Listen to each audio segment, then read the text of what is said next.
Salam literasi. Sekedar info mengenai tentang buku Mengembangkan Kepemimpinan di Sekeliling Anda karya John Maxwell.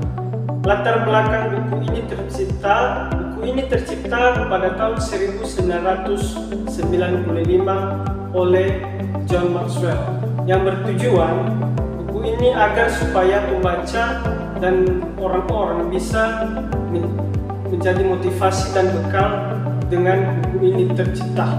Ada beberapa poin-poin yang saya ambil tentang bukunya. Yang pertama adalah mengembangkan kepemimpinan dimulai dari diri sendiri. Di sini saya belajar bahwa menjadi seorang pemimpin dibutuhkan yang namanya potensi diri dan kedisiplinan. Sama halnya yang saya baca di buku tersebut, kepemimpinan bukan hanya memimpin atau memberikan pengaruh pada orang lain, tetapi kepemimpinan dimulai dari diri sendiri. Yang kedua, membangun kepercayaan bagi tim. Yang telah saya baca dalam buku tersebut, seorang pemimpin harus dipercaya dan harus diandalkan.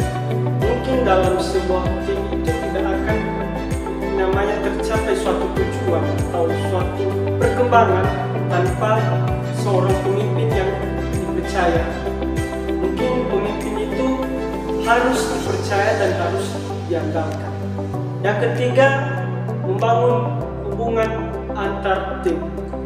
Tentu dalam sebuah tim itu atau dalam sebuah organisasi, di buku tersebut mengatakan bahwa sebuah organisasi harus membangun kepercayaan hubungan. Tentu sama halnya dengan kepercayaan tadi, kepercayaan juga dan kejujuran dan transparansi dan tanggung jawab dalam sebuah tim itu harus dilakukan secara bersama-sama.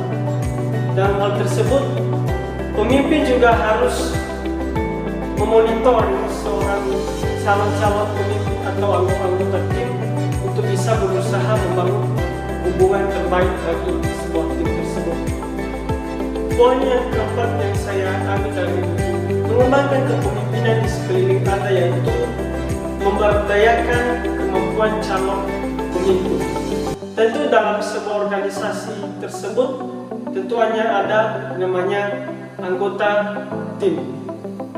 Dalam sebuah anggota tersebut harus ada calon-calon pemimpin yang mau memberikan dirinya untuk menjadi seorang pemimpin di masa depan.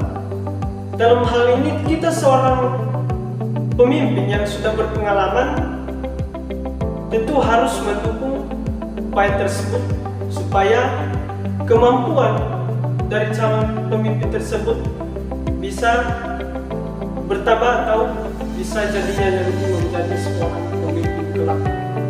Dan poin yang terakhir, yaitu poin kelima, membangun tim yang solid. Tim yang solid atau tim yang bekerja sama juga harus dibutuhkan. Tanpa tim yang solid, sia-sia dalam sebuah organisasi tersebut.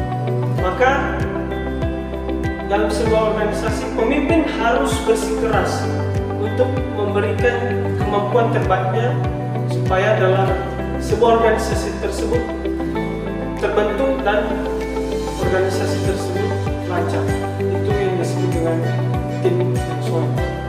Maka pesan yang saya ambil dari kepemimpinan mengembangkan kepemimpinan karya John Maxwell ini adalah kepemimpinan bukan hanya memberikan pengaruh, tentu juga memberikan motivasi atau dorongan bagi anggota tim yang mendukung dari bawah dalam organisasi tersebut. Dan pemimpin juga bukannya harus berpengaruh, juga tentu juga harus bisa memimpin dirinya terlebih dahulu. Maka seorang pemimpin itu harus bisa menjadi contoh bagi anggota tim lain supaya menjadi seorang pemimpin masa depan. Sekian dari hasil literasi saya, mudah-mudahan bisa menjadi motivasi bagi teman-teman dari buku yang saya bacakan. Salam literasi.